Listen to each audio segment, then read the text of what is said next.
Somos Erika Ávila y Karen Romero. Y esto es Let's Fangirl Some Shit.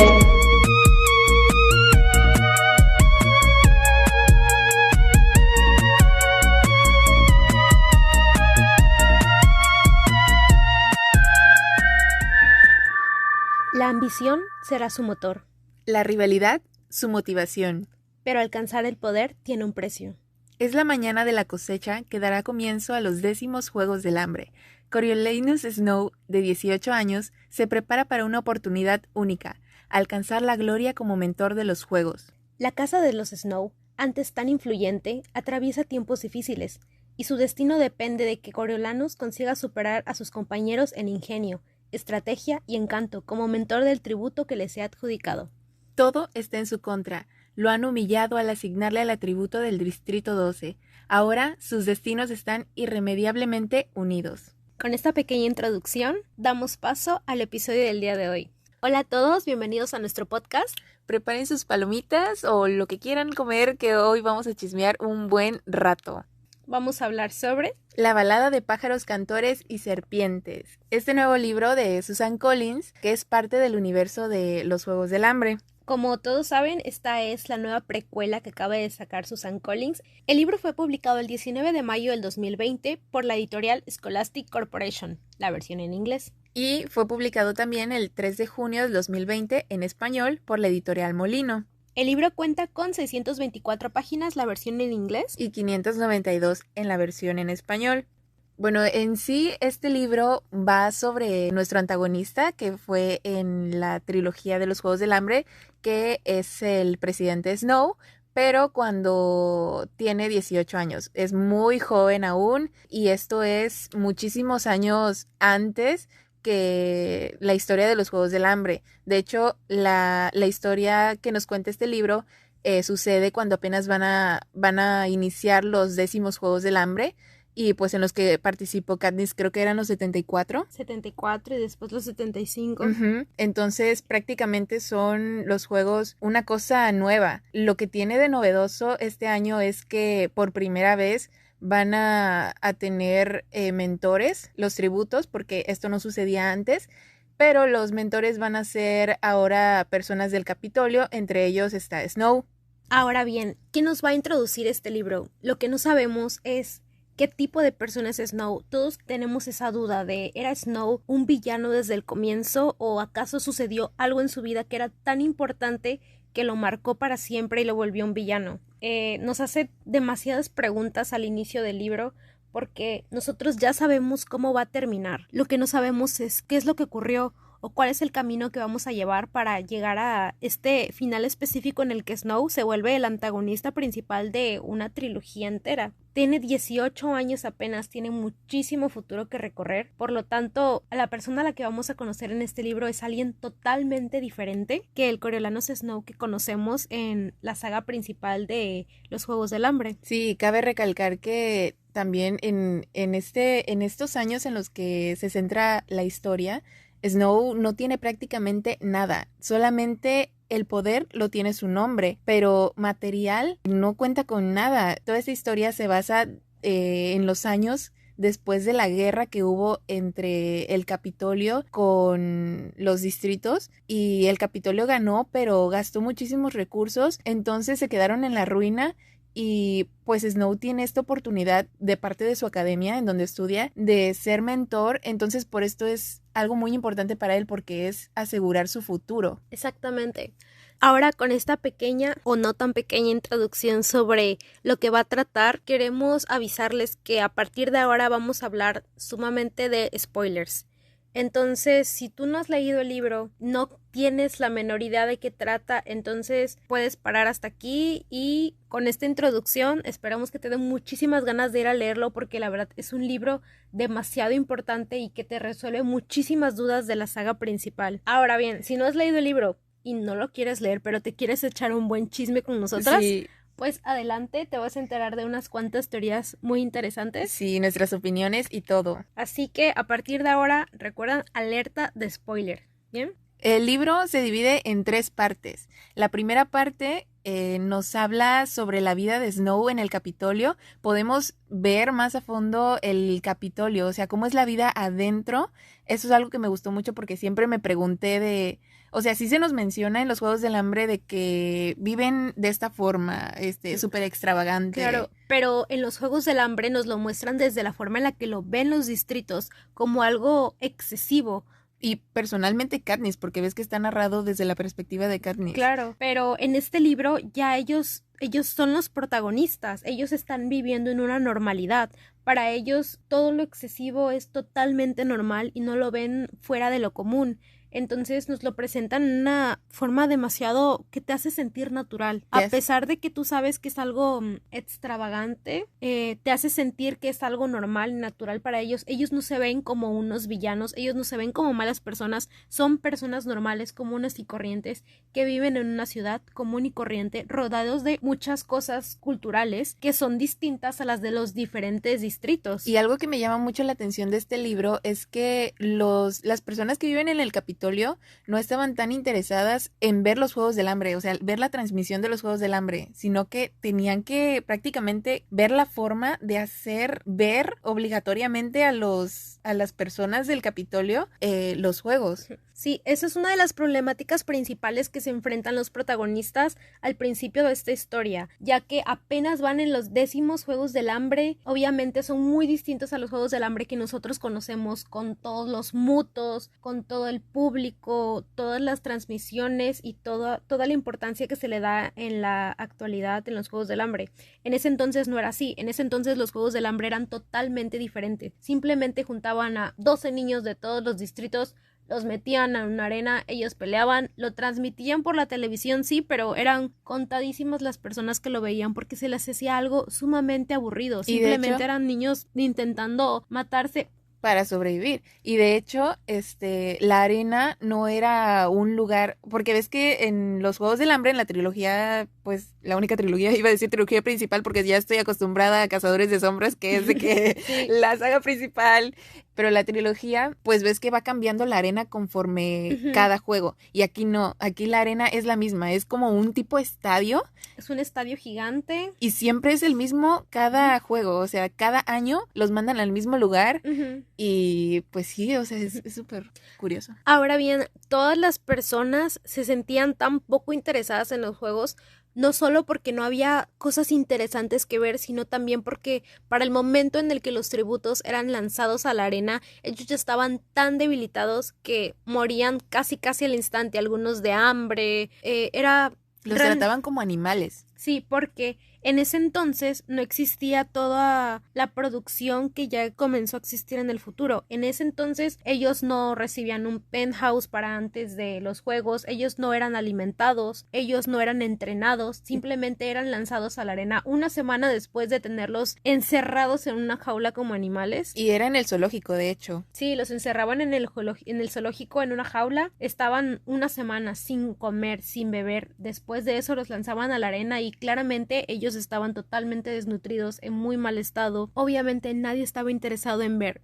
estos juegos, ya que solamente era pura matanza cruel y sin sentido, no había nada de entretenimiento, no había ninguna enseñanza. Entonces, la actualidad de Snow nos plantea ese problema, ¿no? ¿Cómo hacer que las personas recuerden el por qué se hicieron los Juegos del Hambre? ¿Cómo hacer que tengan interés en verlo y que se den cuenta del por qué es importante hacer los Juegos del Hambre? Sí, y también buscar una manera en el que se involucre a la gente del Capitolio de una forma en la que ellos digan, tengo que ver los juegos por esto. Entonces, la idea que tiene Snow, porque pues están todos en su salón de clases con una doctora que es un personaje para mí muy increíble, que es la doctora Gaul. Esta doctora es como que el vigilante jefe, me parece, de los Juegos del Hambre. Entonces ella siempre les anda planteando estas dudas de qué harían ustedes para atraer a más gente a ver los Juegos del Hambre. Entonces, la idea que tiene Snow es por primera vez que los ciudadanos del del Capitolio patrocinen o manden ciertas cosas hacia un tributo o su tributo de preferencia. Sí, manden cosas, en este caso me parece que es solo comida y agua,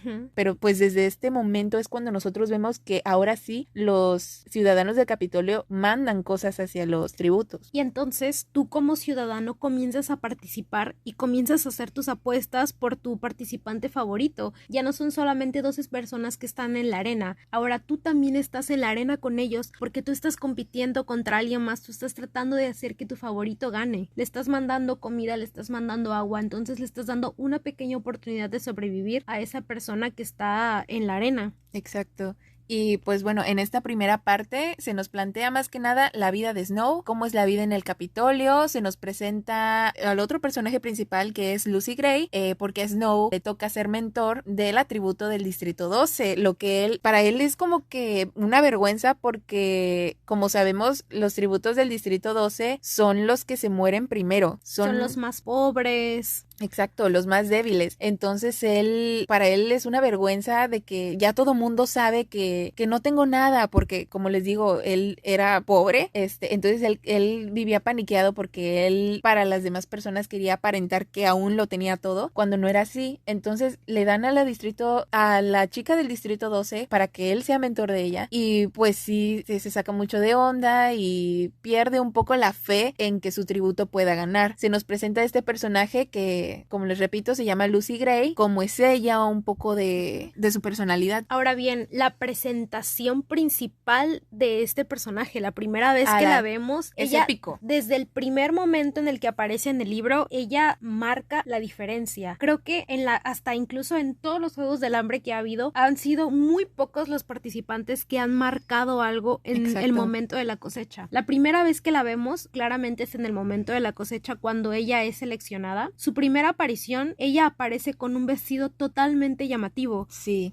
Y muy, muy, muy diferente a la forma en la que todos están vestidos en el Distrito 12, con muchos colores y... Muy tipo del Capitolio. Muy del Capitolio, así es. Y también en la primera vez que la vemos, su primera acción es sacar una serpiente de las faldas de su vestido y lanzárselo a una muchacha que estaba presente en la multitud. Ella obviamente se asustó, todo el mundo se asustó, salieron corriendo. Justo después de eso, ella sube muy orgullosamente al estrado al que fue llamada y acepta ser la nueva tributo del Distrito 12. Pero obviamente fue algo... Y canta ahí una canción, me parece, ¿no? Y se sube y canta una canción que era específicamente, lo sabemos después claramente, pero era un insulto hacia alguna persona. Sí. Ella se subió y ella se subió orgullosa porque ella sabía que ella ya iba a estar seleccionada y no quería darle el gusto. No le quería dar el gusto a esas personas de verla ahí, de verla triste. No, ella se fue con toda la actitud. Lo primero que hizo fue atacar porque ella iba a ser la primera persona en atacar, incluso antes de estar en la arena, y cantar frente a todos. Sí, porque fue bastante ella estaba épico. Orgullosa de eso. Entonces, pues ya conocemos a este personaje que es Lucy Gray, y pues prácticamente la relación que tiene Snow con Lucy, ¿no? De conocerse, todo esto se construye en la primera parte. Y es muy importante porque la primera vez que Snow ve a Lucy, él lo que ve es una esperanza, porque él iba decidido a tener una representante del Distrito 12 escuálida, muy débil, alguien sin sentido del humor, alguien que no fuera a marcar una diferencia. Sin embargo, le presentaron a una muchacha que lo primero que hizo en cuanto dijeron su nombre fue lanzar una serpiente a otra chica, subirse y cantar. Lo primero que hizo todo el público fue interesarse, y ella fue la persona que más llamó la atención en toda la cosecha, en todos los juegos. ¿Sabes qué siento? Que Snow como que en esta primera parte tenía hasta un sentimiento rebelde, o sea, como que tenía una espinita rebelde, pero a la vez le ganaba de que no, todo lo que el Capitolio dice está bien, pero como que sí tenía una espinita de algo que decía, me llama la atención lo rebelde, pero a la vez siento que está mal. Porque, también se me olvidó mencionar de que el padre de Snow murió al combatir en la guerra contra los distritos, entonces guarda mucho rencor contra ellos. Y no solo eso, sí guarda mucho rencor contra todos los distritos, pero él fue criado de una forma en la que ellos él veía a toda la gente externa al Capitolio como unos traidores y como que ellos habían atentado contra la paz del país. Para ellos, para todo el Capitolio, los distritos eran unos traidores, eran personas malas, personas que querían destruir toda la paz que había en el mundo. No veían la rebelión como una forma en la que ellos se pudieran liberar, no, lo veían como todo lo contrario, como que querían hacerlos esclavos. Por lo tanto, ellos claramente tenían muchísimo odio contra todos los distritos, además de que al su padre morir al combatir, entonces él veía a su padre como un héroe de guerra. Y de hecho hasta tenía traumas porque resalta que una de sus compañeras de la escuela, él vio a una de sus compañeras de la escuela comerse a una persona. Claro, porque como estaban en guerra, ellos estaban totalmente sin nada, estaban rodeados por todos los distritos, ellos eran muy pobres, no tenían nada que comer. Todos los momentos de la guerra, todo lo que nos narra en sus recuerdos son momentos muy traumáticos y muy tristes, que nos hacen comprender el trauma que vivió el Capitolio desde dentro. Exacto. Todos los niños, todos los jóvenes, toda la guerra fue, en todos los países siempre la guerra va a ser algo traumático, tanto para los ganadores como para los perdedores. Exacto. Para los dos bandos, la guerra siempre va a traer muchas consecuencias. Sin embargo, Snow como personaje no te hace comprender sus acciones, ¿sabes? Porque algo que mucha gente se temía era de que en este libro se nos presentara el personaje de Snow y tuviera cierta empatía con él, de que, ay, él era muy así, o era buena persona, pero pasó esto y eso lo volvió malvado. Pero no, o sea, tú ves desde el inicio que él es egocéntrico, es una persona malvada. Sin embargo, todo eso se llega a esconder porque él actúa y te habla tanto sobre su forma de pensar tan correcta, te da sus explicaciones, sus motivos y te hace creer que él realmente lo está haciendo por el bien, que él lo está haciendo porque es lo correcto. Él no se considera a sí mismo como malo, simplemente quiere restaurar su honor, el honor de su familia, el honor de su padre, todo el dinero que alguna vez llegaron a tener, porque él creció como un niño chiquito mimado y ahora no tiene nada. Claramente él se siente frustrado y a pesar de que desde el inicio del libro vemos algo ahí, algo en sus pensamientos, algo en su forma de actuar, no hay nada que nos haga saber que él era un villano, ¿saben? Era simplemente una persona que guardaba rencor, pero actuaba muy correctamente y te daba tantos argumentos para su forma de pensar que te terminaba convenciendo. De hecho, podemos ver uno de los personajes que estuvo presente en la trilogía de los Juegos del Hambre, que es Tigris, porque en este libro, obviamente, por ser muchos años atrás, no va a salir ni Katniss, ni Peeta, ni ningún otro de los personajes que conocemos, solo Snow, que es el protagonista, y la única persona que sale de la trilogía de los Juegos del Hambre es Tigris. Tigris era esta estilista que se nos presenta en Sin Sajo, que ayuda a Katniss a esconderse de todos justamente en el Capitolio. La gran revelación en este libro es que de hecho Tigris era la prima de Snow. Crecieron juntos, fueron criados como si fueran hermanos. Y no solamente eso, sino que guardaban una relación muy cercana, eran muy unidos los dos. Tenían una relación muy bonita, la verdad. Uh-huh. También se nos presenta otro personaje llamado Sejanus o Sejanus o yo lo pronuncio Sejanus, como pronúncialo sea. como quiera.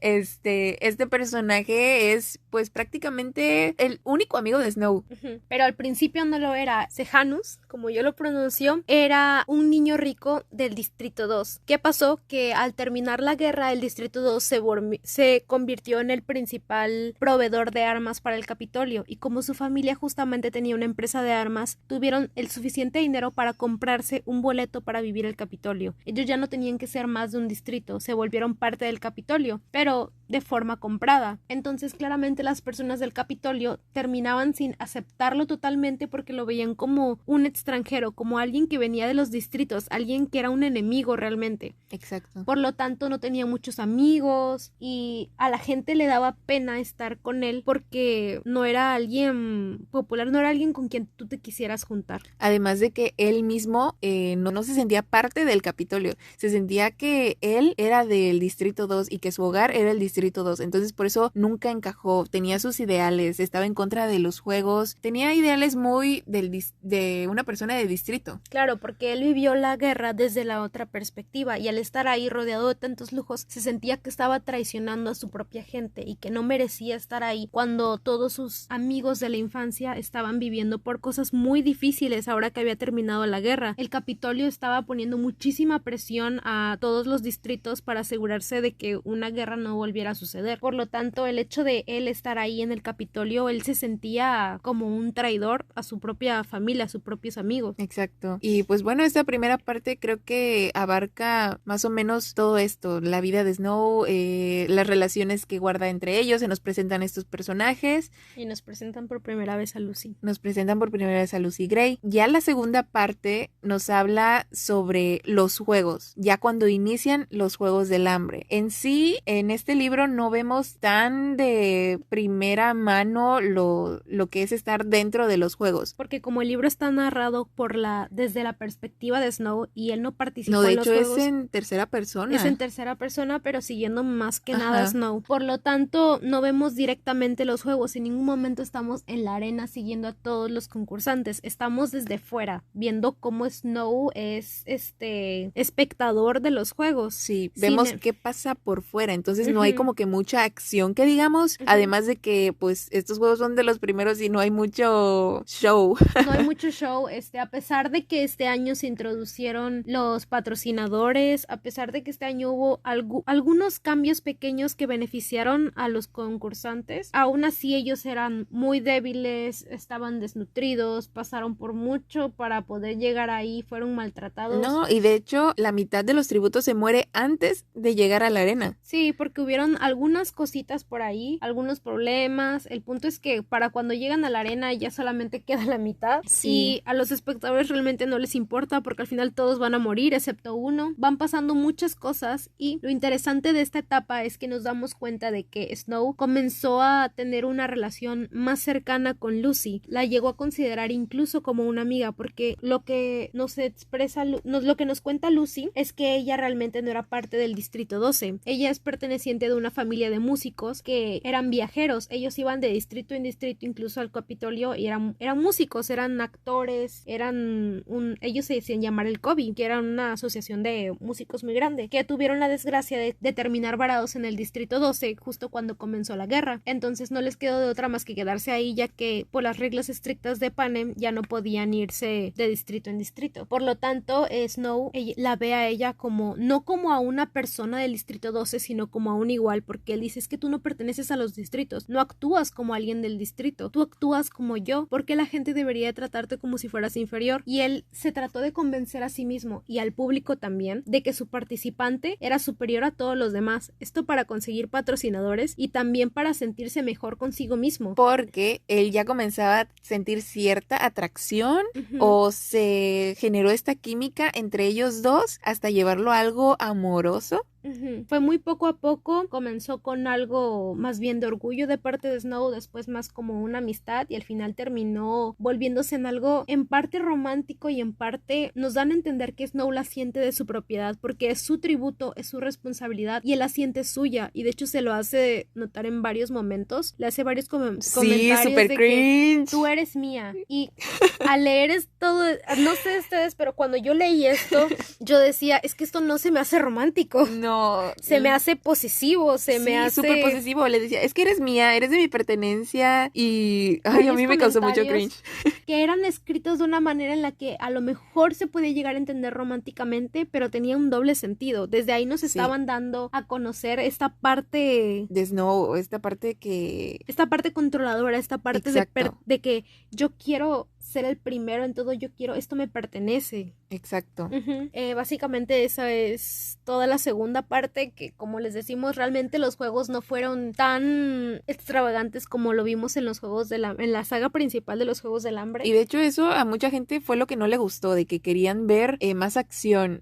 Pero a mí se me hizo algo interesante porque pues y se me hizo lógico y real porque ellos estaban en una etapa muy diferente y nos hacen ver también todo lo que ha evolucionado los juegos. Exacto. Habría sido muy ilógico que 60 años atrás los juegos hubiesen sido exactamente igual de interesantes y de intensos como lo son ahora. Claramente hubo muchísimos avances y eso fue justamente lo que nos mostraron. Nos mostraron los Juegos del Hambre en sus inicios totalmente diferentes y con muchísimas fallas de parte de los organizadores porque aún no tenían un rumbo fijo de a dónde lo querían llevar. Y en su momento perdieron el control de lo que sucedía había adentro. Sí. Los juegos terminan con la noticia de que Lucy Gray es la vencedora, la primera vencedora del Distrito 12. Esto fue justamente gracias a Snow, directa e indirectamente, ya que le consiguió muchos patrocinadores, y no solo eso, sino que él conoció el laboratorio de la doctora Gauss y se dio cuenta de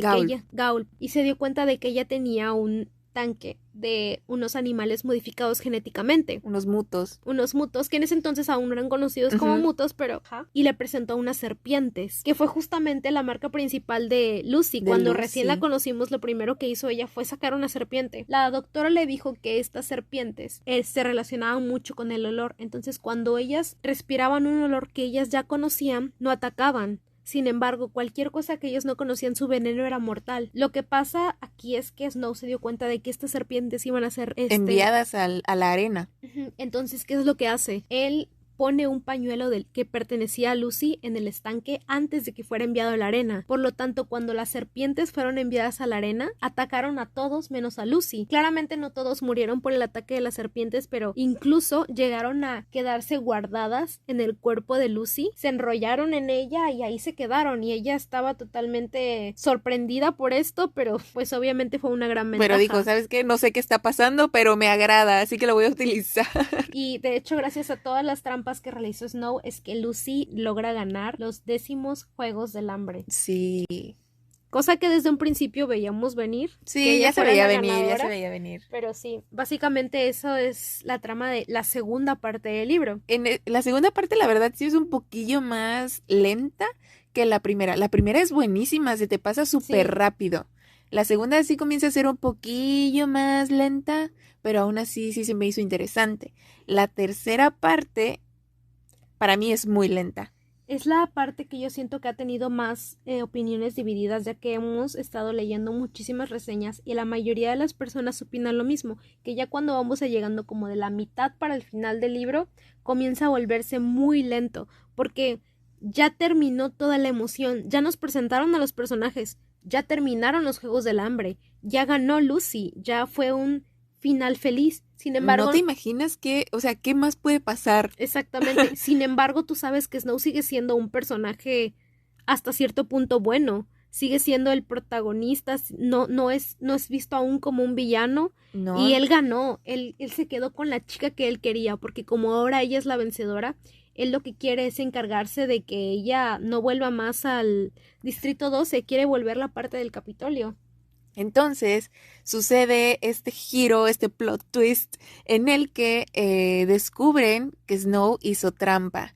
Lo descubren con el pañuelo y también hizo trampa porque le dio veneno. Entonces descubren su trampa y Snow es prácticamente desterrado del Capitolio y es mandado al Distrito 12.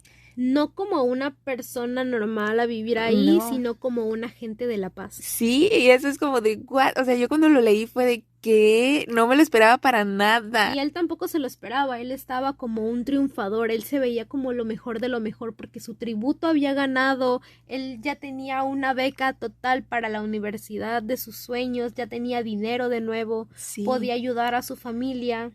Y de repente lo destierran, lo mandan como agente de la paz, pero él decide ir al Distrito 12, ¿no? Sí, porque él lo que quiere es seguir a Lucy. Uh-huh. Y aquí seguimos con una parte del libro también bastante lenta, donde llegamos al Distrito 12, él se está adaptando a ser agente de la paz y se reencuentra con Lucy, en la cual ya está de nuevo con su familia de músicos, y aquí en el Distrito 12 ella actúa regularmente en un lugar.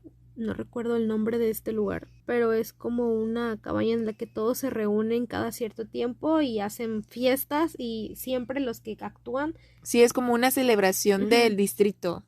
Es el Kobe, ellos siempre son los que cantan porque son los únicos músicos y actores que hay en todo el Distrito 12 y esa es su forma de ganarse la vida. Y como las personas que tienen más dinero del Distrito 12 son los agentes de la paz, de hecho ellos también suelen ir a este bar, en su día libre, ¿no? A este bar con presentación en sus días libres. Entonces Snow pues está con mucha ansia de ver a Lucy actuar en esta forma, ver cómo se desenvuelve en esta vida en el Distrito 12 y para él es en parte siente entusiasmo. Ujú. Él está, a este punto él ya está totalmente enamorado y él quiere explorar todo esto de más. Sin embargo, aquí es cuando él comienza a cuestionarse el qué es lo que va a hacer de mi vida. ¿Me voy a conformar con vivir aquí en el Distrito 12? ¿Voy a tener una vida mediocre? ¿O qué? ¿Puedo avanzar a más? ¿Puedo lograr volver al Capitolio? Lo que sucede después, yo no me lo esperaba, era la llegada de Sejanus ¿Ocejanus? o Sejanus al Distrito 12. Resulta que Sejanus viene también como agente de la paz al Distrito 12 y pues llega directamente con Snow y esto como que le da vida a Snow. Es como que me faltaba un amigo, alguien de mi casa Ujú. que supiera mi vida, supiera nuestro estilo de vida, que viniera aquí y pues me hiciera compañía, fuera Y mi amigo. Sí, a pesar de que al principio él no lo consideraba como un amigo, más bien como una molestia, al final terminaron volviéndose mejores amigos. Mejores amigos. Bueno, de parte de Sejanus, porque Snow siempre fue muy raro, una Sí. persona muy... Siento que parte él sí lo llegó a considerar muy amigo al final del libro, pero a la vez él sabía que no era parte del Capitolio. Era como una emoción muy dividida porque hacía muchas cosas que te daban a entender que realmente sentía cariño por él y que se preocupaba por él. Sin embargo, Sus sentimientos de que una persona del distrito era menos, le ganaban. sí. Porque Sejanus era de un distrito y Ujú. aunque después compró su salida al Capitolio, él lo seguía viendo como una persona de distrito, entonces eso no lo Exactamente. dejaba quererlo completamente como un amigo. Sin Ujú. embargo, Sejanus hasta le dijo hermano. Sí, lo llegó a considerar como un hermano. Y aquí también es cuando vemos cómo es que nació esta canción de Hanging Tree. Ah, el árbol del ahorcado. Sí, nos explican de dónde viene esa canción, que es una historia muy peculiar. Resulta que Snow, como agente de la paz, lo tienen que llevar como para presenciar una ejecución, y cuando están en medio de la ejecución, esta persona a la que van a ahorcar ve a su amante desde lejos en el público mirando cómo él iba a morir y le pide que corra, que huya, y justo después de eso él es ahorcado. Es ahorcado. Y hay un montón de aves que son los cinsajos. En ese entonces no eran llamados Bueno. cinsajos, eran pájaros cantores, eran aves que les gustaba remedar simplemente la melodía. Ellos no cantaban, simplemente arremedaban una melodía. Tendían a repetir el último sonido fuerte que escucharan. Entonces, lo último que hizo fue pedirle a su amante que corriera. Entonces, después de eso, se escucha el canto de los sinsontes, que es una de las frases del libro. Imitan este grito una y otra y otra y otra vez. Y al generarse todo este canto, por así llamarlo, que son los gritos del señor, van desvaneciéndose hasta que entran los sinsajos. Que los sinsajos no articulan las palabras, pero sí la melodía. La melodía. Ujú. Entonces, esta melodía termina en el tonito del, como grita el señor. Entonces, sí, es como que mucho escalofrío. Y desde aquí se ve que Snow siente un repele contra los sinsajos, de que no Sí. me gustan esos pájaros, los odio. Sí, desde ahí él comienza a sentir una repulsión muy grande por estos pájaros, y Lucy Gray estuvo presente en la ejecución, entonces ella comenzó a escribir esta canción. Sí. Posteriormente la termina con unas cuantas estrofas y aquí es como nace. Posteriormente lo que sucede es que Sejanus, al sentirse aún con este sentimiento de que él le debe algo a su pueblo, a todos los distritos, y que él no es parte del Capitolio, él comienza a apoyar a los rebeldes, que había algunos cuantos rebeldes aquí en el Distrito 12, y le confiesa todo a Snow. Entonces Snow se ve conflictuado porque él no sabe si debería ocultar el secreto de su amigo o revelarlo, porque para él es lo correcto. Es lo correcto. Entonces utiliza a estas aves, que son los sinsontes, y presiona en grabar, porque estas aves van a ser recolectadas hacia el Capitolio. Entonces presiona grabar y graba absolutamente todo lo que su amigo, toda la confesión de Sejanus, la graba y la manda directamente a la doctora Gaul, que como lo mencioné era la vigilante jefe. Entonces prácticamente Snow lo traiciona y es así como ejecutan a Sejanus, lo cual se me hizo impresionante, pero sí es típico, algo muy de Snow. O sea, aquí ya se revela por mil toda su personalidad, todo cómo es él. Claro, porque él era su mejor amigo, él era quien estaba con él en todo momento, lo apoyaba y lo traicionó de esta manera. Y lo peor de todo es que cuando él sabía que ya lo iban a ejecutar, él en ningún momento se le ocurrió pensar que había sido por culpa de Snow. Al contrario, él estaba agradecido por Snow por haberlo apoyado, y él lo consideró hasta el último momento como un amigo. Güey, hasta el último momento voltea a verlo y le dice Corio, porque Snow se llamaba Coriolanus. Coriolanus. Ajá. En corto, Corio. Corio para los panas.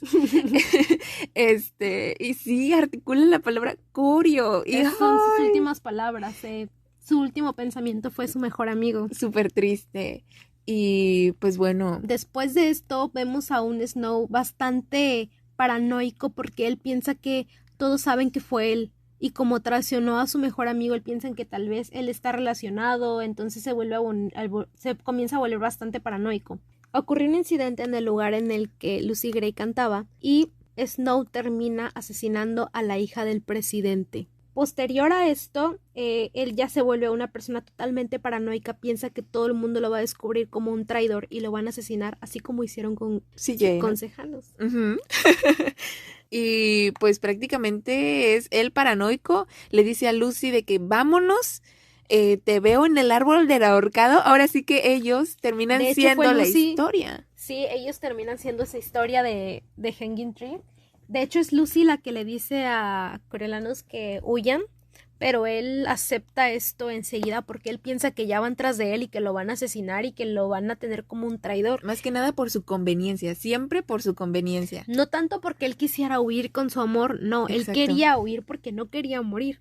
Él pensaba que realmente estaban tras de él. Justamente cuando va en camino a encontrarse con Lucy, lo detienen, lo mandan a llamar y le dicen de que ya se va a ir para el distrito 2, que es uno de los distritos que, más importantes, más cercanos al Capitolio, y que va a ser ascendido, ¿no? Porque había hecho un examen para ascender. Entonces él se queda así como que confundido de que creí que me iban a llamar porque ya me iban a matar, pero no, resulta que fue ascendido. Fue ascendido. Entonces ella no tiene ese miedo de que lo van a asesinar, sin embargo, ya le dijo a Lucy que sí, pero ya no tiene por qué huir, ¿verdad? Porque ya es automáticamente alguien mejor para el Capitolio, fue ascendido y comienza a pensar en, ¿y si hago una carrera militar así como mi padre? Puedo volverme alguien totalmente importante, puedo escalar hasta lo más arriba. Sin embargo, aún no encontraban el arma del asesinato. Entonces, este miedo de, cuando encuentren el arma, me van a matar. Entonces, por esto decide irse con Lucy y de aquí comienza el final tan extraño que nos dio este libro. El revoltijo, el chilaquil. Porque, a ver, mientras estaban huyendo, cuando llegan a una cabaña justo a las afueras del Distrito 12 para esconderse, mientras terminan de huir, Lucy le dice que va a salir a recoger comida.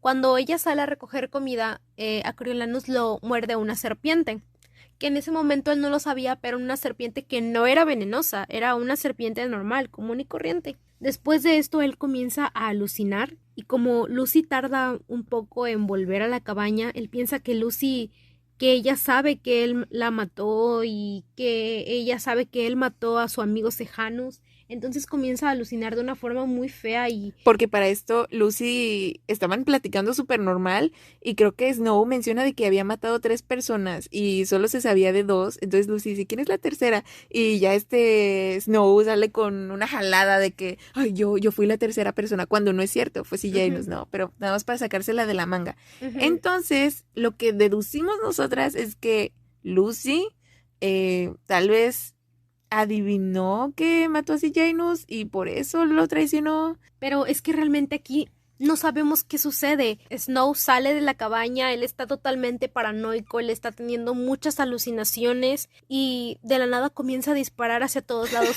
porque piensa que Lucy lo va a traicionar y que Lucy va a volver con los agentes de la paz y que lo van a matar. Entonces comienza a disparar hacia todos lados. Justo después de eso, Snow vuelve al Distrito 12 como si nada.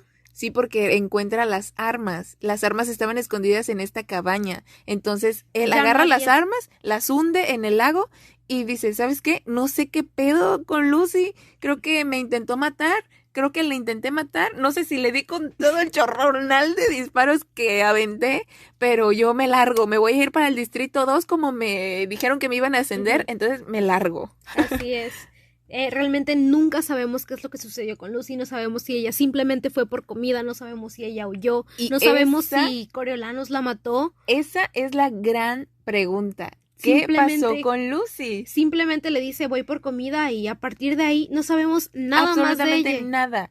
Lo peor es que Snow llega, según que lo iban a mandar al Distrito 2, y lo llevan al Capitolio. Lo recibe la doctora Gaul y le dice, fíjate que todo fue fake. Solo te fuiste de vacaciones y... o sea, Queríamos darte un pequeño castigo solamente para que sí, te solamente una controlaras lección. y para saber cómo actuabas, para saber si eras el indicado y sabes qué, si lo eres, a partir de ahora vas a trabajar como mi mano derecha y vamos a mejorar juntos los Juegos del Hambre. Y me causó tanto conflicto eso porque dije, traicionó a su amigo, su único amigo, y murió por eso.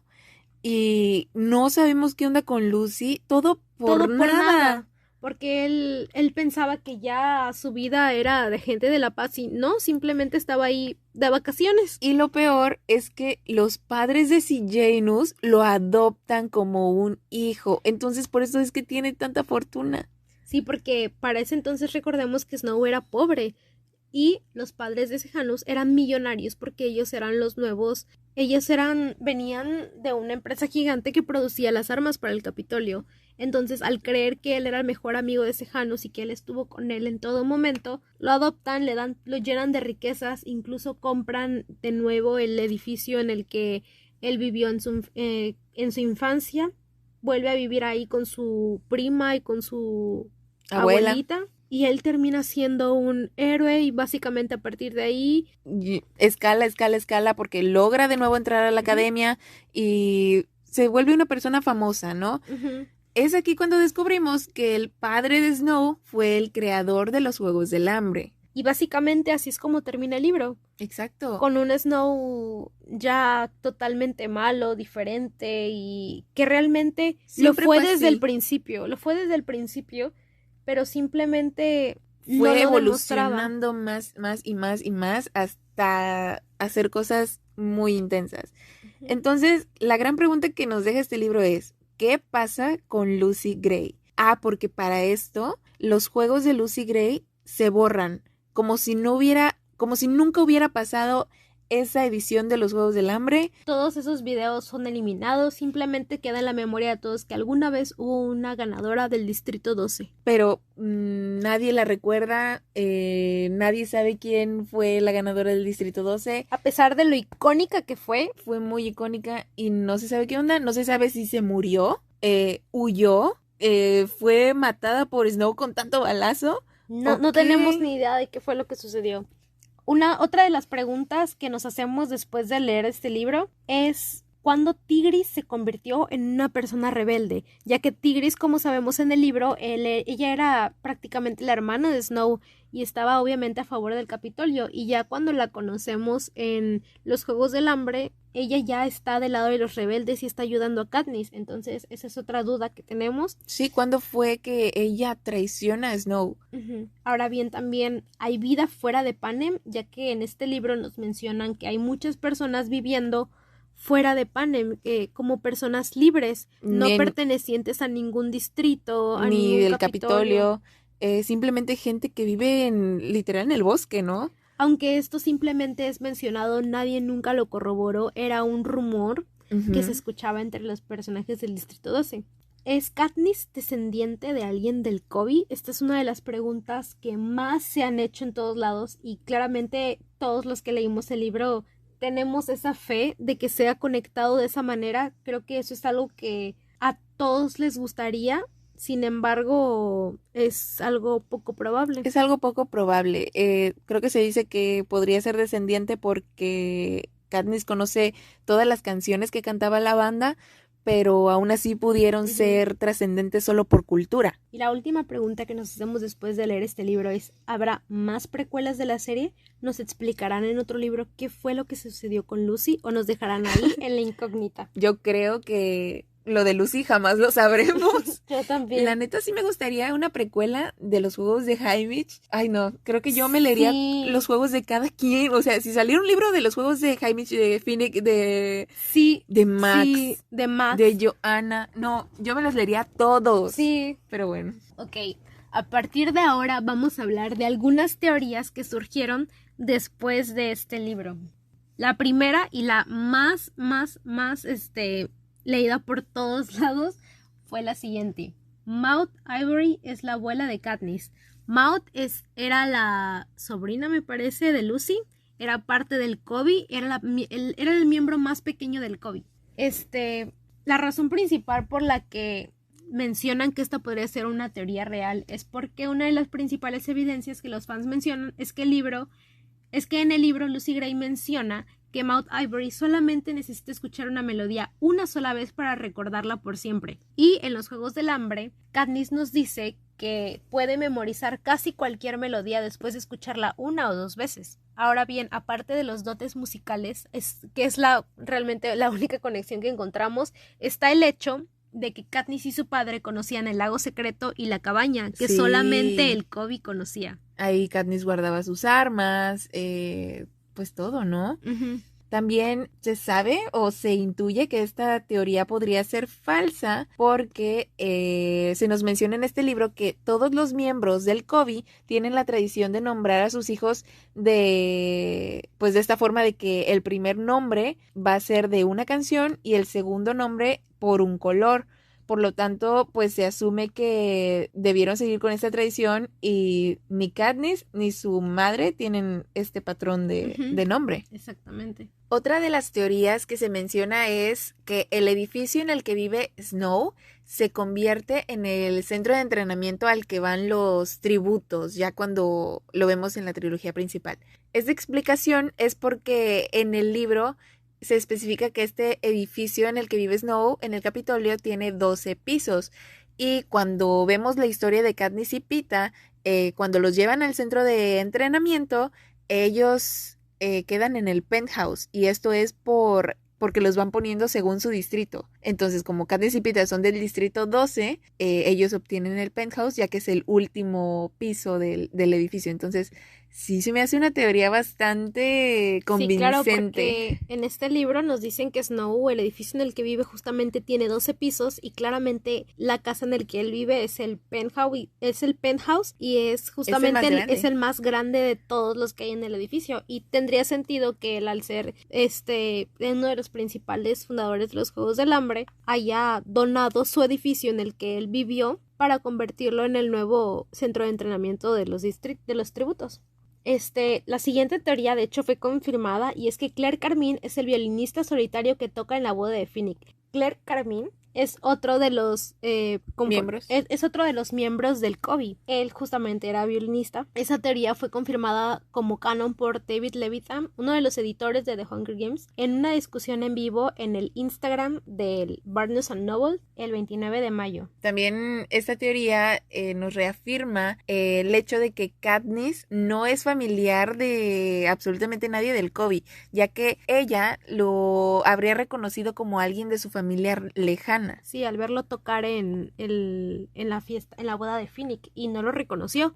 Otra cosa que vi, porque yo estaba en Twitter investigando y vi que alguien puso, ¿qué pasa si Marcus, el tributo del Distrito 2 que huyó de los juegos después de la explosión, porque hay un personaje que es Marcus y este es el tributo al que Sejanus es asignado como mentor y este escapa? Entonces, dice que ¿qué pasa si Marcus escapó de la arena y se mudó al universo de Divergente para después convertirse en el líder de abnegación. Me parece una teoría bastante correcta y convincente. La tomaremos como algo Correcta. Claro que sí. Eso pasó. Yo digo que sí. Ok, otra teoría nos dice sobre Effie Trinket, ya que en estos libros nos cuentan que muchos personajes de los distritos pagaron su ascendencia en el Capitolio. Entonces, esta teoría nos dice que Effie Trinket es descendiente de alguien del Distrito 1 y compró su salida para el Capitolio. Y como todos sabemos, a todas esas personas que venían de los distritos no eran tan bienvenidos, por lo tanto, tendían a castigarlos entre el Capitolio. Por lo tanto, esa sería la explicación de por qué Effie fue enviada al Distrito 12, ya que no era una ciudadana natal del Capitolio. Otra teoría que vi que muchos mencionaban en unos en vivos en los que estuve conectada, y era de que Lucy es Coin, de que Lucy logra escapar del Distrito 12 y encuentra al Distrito 13, o sea, ve que el Distrito 13 no fue destruido y se convierte en Coin, pero no lo sé. Se me hace demasiado falsa, ya que pues claramente Snow la habría reconocido, o igual y no, porque pasaron muchos años, pero sin embargo no tenía la edad que Lucy debería tener para exacto. entonces. Simplemente es una teoría que a muchas personas les gusta creer porque Pues les gusta tener fe en que Lucy huyó y se convirtió en algo importante, pero realmente no Tal vez tenemos no. ni idea de lo que sucedió con Lucy. Exacto. Y bueno, pues también este libro ya es noticia de que va a convertirse en película, van a adaptarlo al cine y es algo que me pone muy emocionada. ¿A todos? Sí. Y esta película, los derechos fueron comprados por Lionsgate, que fue la misma productora que hizo todas las películas de los Juegos del Hambre originales. Y también va a ser desarrollada por el mismo equipo de producción, el mismo director y los mismos productores. Sí, de hecho, pues van a ser el mismo equipo de que estuvo desde En Llamas hasta Sin Sajo parte 2, porque en la primera película, que es la de los Juegos del Hambre, fue dirigida por Gary Ross.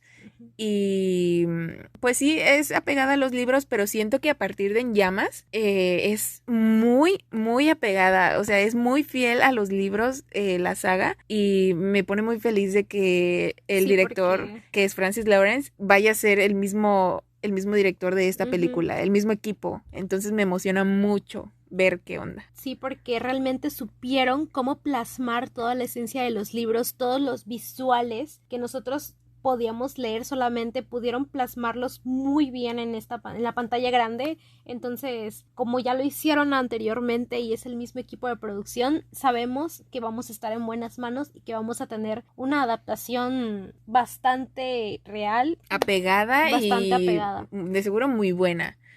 En mi opinión, el libro, la verdad sí me gustó muchísimo. Sí, digo, la última parte es muy lenta. Hubo partes en las que la neta yo sí me aburrí, pero creo que el final tan acelerado como que me sacó de onda, porque dije, pudieron hacer este final un poquito más explicado, quitando todo lo que hicieron de lento antes, pero al final el libro la neta sí me gustó muchísimo. Sí, porque te dan muchísimas explicaciones y por fin entiendes por qué Snow es tan malo. Y es que realmente no hay una explicación, simplemente él es así. Sí, exacto. Exactamente. No fue una historia trágica de cómo él vivió algo que lo cambió de por vida. No, simplemente él estaba así, solamente necesitaba un pequeño empujoncito para sacar todo ese lado malvado que tenía por dentro. Exacto. Y nos presentan a un personaje que fue realmente icónico y creo que fue uno de los mejores tributos que hubo en toda la historia de los Juegos del Hambre. Incluso me atrevo a decir que fue más icónica que Katniss. Ya que Katniss, no creo. Bueno, no sé. Me refiero a en primera instancia, las primeras apariciones, porque Katniss era una persona normal y al principio... Y muy introvertida. Muy introvertida, y Lucy, su primera aparición fue algo totalmente impactante. Sí, y no sé, justicia para Lucy Gray, por favor. Sí, porque era un personaje tan impactante que al final... En su final no me gustó nada, no... Es que no hubo un final para ella, realmente simplemente desapareció, no hubo alguna frase de despedida, algo icónico, simplemente... No olviden a Lucy Gray, amigos, por favor. Y bueno, Con toda esta hermosa reflexión terminamos con el episodio del día de hoy. Esperamos no se hayan aburrido ya que fue un poquito más largo, pero esperemos se hayan quedado hasta el final y lo hayan disfrutado tanto como nosotras. Sí, ya teníamos que fangirlear sobre esto, ya era necesario. Esperamos les haya gustado y se hayan entretenido un poquito. Y nos vemos en el siguiente episodio. Bye. Bye.